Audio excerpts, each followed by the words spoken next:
National 5 biology students, let's do this past paper question together. So this one says the diagram represents some of the events that occur during reproduction and early growth in humans. And we have to name the site of sperm production in the body.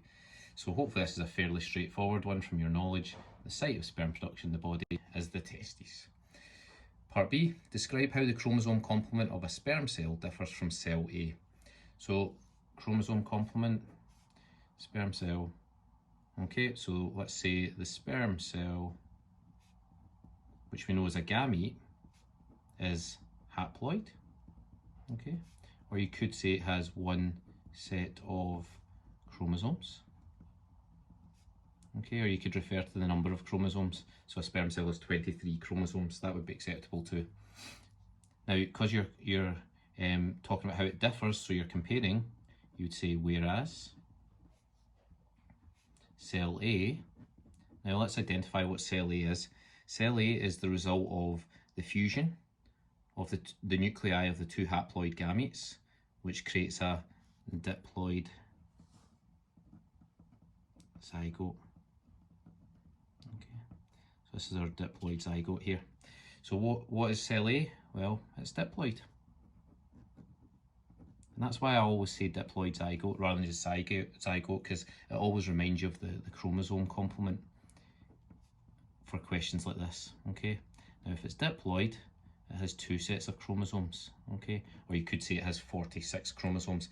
Basically, your answer has to have a comparison of the chromosome number or the chromosome complement, or you could use the words haploid and diploid to get the answer there.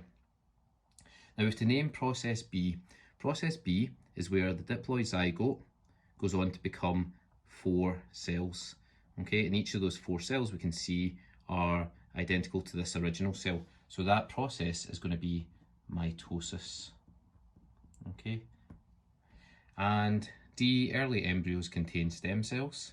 What feature of stem cells makes them important in the early embryo development? So there's several features for stem cells that we could talk about here.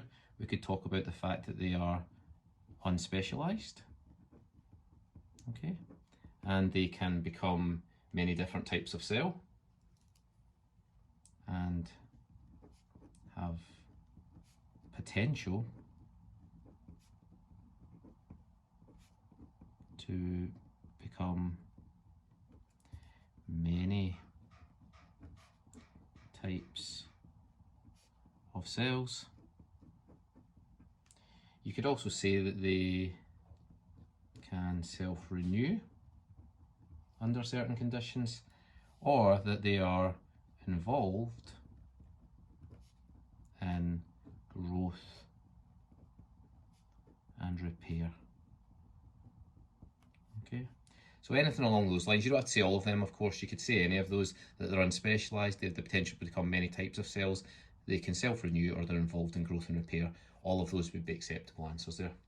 Okay folks, hope that was helpful. See you in the next one.